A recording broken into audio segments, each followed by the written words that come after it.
नवी मुंबई के यश्वी शिंदे हत्याकांड में पुलिस को बड़ी सफलता हाथ लगी है। नवी मुंबई पुलिस ने इस हत्याकांड के आरोपी दाऊद शेख को गिरफ्तार कर लिया है। जानकारी के मुताबिक दाऊद शेख को कर्नाटक के गुलबर्गा से पकड़ा गया है। वहीं 20 साल के यश्वी शिंदे की जिस बेरहमी के साथ हत्या की गई है, उससे लोग सहमे हुए हैं। पुलिस की पकड़ में आते ही दाऊद शेख ने अपना गुनाह कबूल कर लिया है। हालांकि यश्वी की हत्या के पीछे क्या वजह थी, ये दाऊद नहीं बता रहा।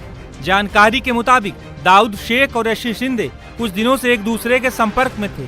दोनों ने मिलने का प्लान बनाया था। हालांकि जब यश्वी तय समय और तय जगह पर मिलने पहुंची तो दाऊद ने यश्वी की बेरहमी के साथ हत्या कर दी।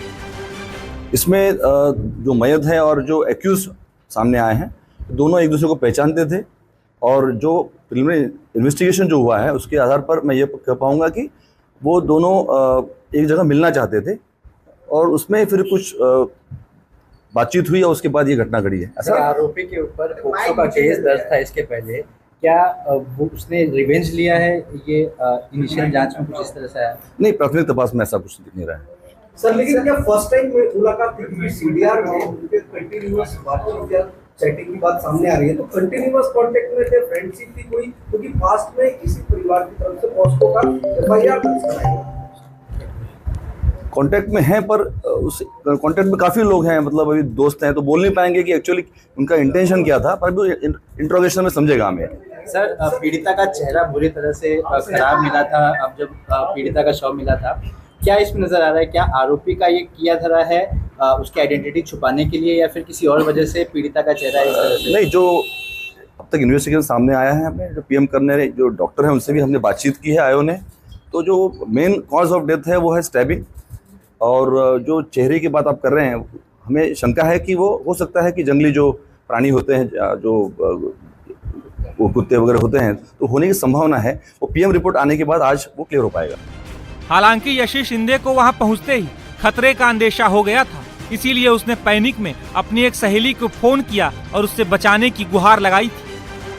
सबसे बड़ी लीड थी वो पहली सीसीटीवी फुटेज जो हम नवभारत पर जो है टाइम्स ऑफ नवभारत अपने दर्शकों को दिखा गए। इस सीसीटीवी फुटेज में यश्वी जो है फोन पर बात करते हुए नजर आती है।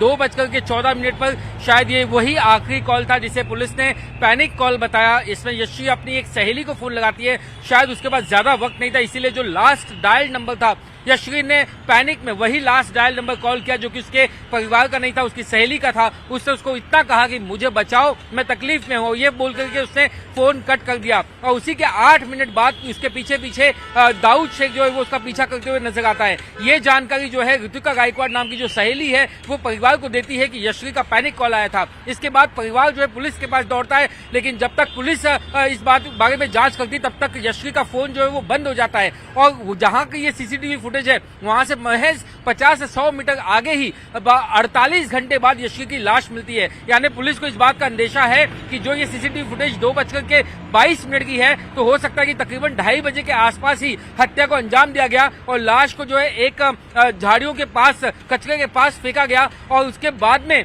वहां से ये जो आरोपी है वो फरार हुआ है। तकरीबन 48 घंटे तक किसी को इस बात की भनक तक नहीं लगी कि जो लाश है वो वहां पर पड़ी हुई है। और 27 तारीख की देर रात को जो है उस लाश को किसी ने नोटिस किया और पुलिस को जानकारी मिली। तब तक जो दूसरी लीड है जब वो चेक की गई तो उगन रेलवे स्टेशन पर सीसीटीवी फुटेज मिला दाऊद शेख का, और उसके बाद उसको ट्रेस किया जाने लगा। कई सारे जो दूसरे टेक्निकल एविडेंस थे जब वो ट्रेस किए जाने लगे तो उसकी एक लोकेशन गुलबर्गा कर्नाटका में पाई गई। और उसके बाद नवी मुंबई से जो क्राइम ब्रांच की टीम है उसे रवाना किया गया कर्नाटक के लिए। और आखिरकार वहां पर भी वो बहुत ही शातिर तरीके से छुपा हुआ था, अपना भेष बदल रखा था, वो किसी को ड्राइवर ना लगे इसीलिए वो जीन्स, टी शर्ट और कैप पहन करके वो घूम रहा था। लेकिन क्राइम ब्रांच की टीम ने उसे खोज निकाला और उसे हिरासत में लिया और उसके बाद में उसे गिरफ्तार किया। तो इस तरीके से जो है दाऊद शेख तक नवी मुंबई पुलिस पहुंची।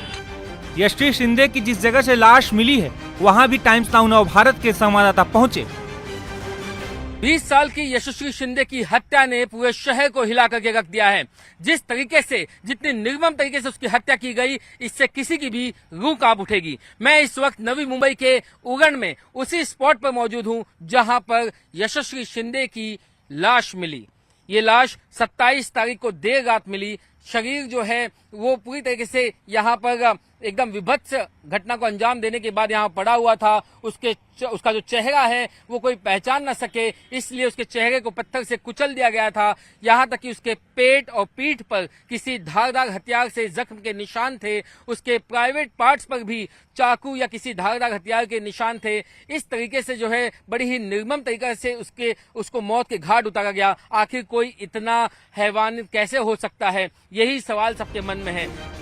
बता दें कि कल बातचीत के दौरान यशी शिंदे के परिजनों ने भी दाऊद शेख का ही नाम लिया था और उसे सख्त सजा देने की मांग की थी। इस वक्त मेरे साथ बातचीत करने के लिए यशस्वी के पिता सुरेंद्र जी मौजूद हैं। सुरेंद्र जी, मैं जानना चाहूंगा कि 25 तारीख को क्या कुछ हुआ, आप वो बताएं। 25 तारीख को मेरी लड़की सहेली के घर गई, वो वापस नहीं आई। तो आपने उस सहेली से बातचीत की तो क्या वो उसके पास मिलने गई थी? मिलने के बाद वो सहेली को बोली मैं घर जा रही हूँ। आखिरी बार आपकी क्या बातचीत हुई, क्या कहा था यशस्वी? नहीं सर, मैं तो सुबह जॉब पे निकल गया था, वो सोई थी। वो आपको हत्या के लिए किस पर शक है और क्यों, क्या वजह? सर शक की तो वजह नहीं, कंफर्म वही है, दाऊद शेख। दाऊद शेख। क्या है मालूम है क्या, दाऊद शेख की फुटेज पुलिस वाले को मिल चुकी है। अच्छा। उन्होंने बोला है कि 100% वही है, तो इसलिए उनकी जांच पूरी तरीके से चालू है। उन्होंने बोला है हम 100% उसको लेके आएंगे और वही है, वो 100% हो चुका है।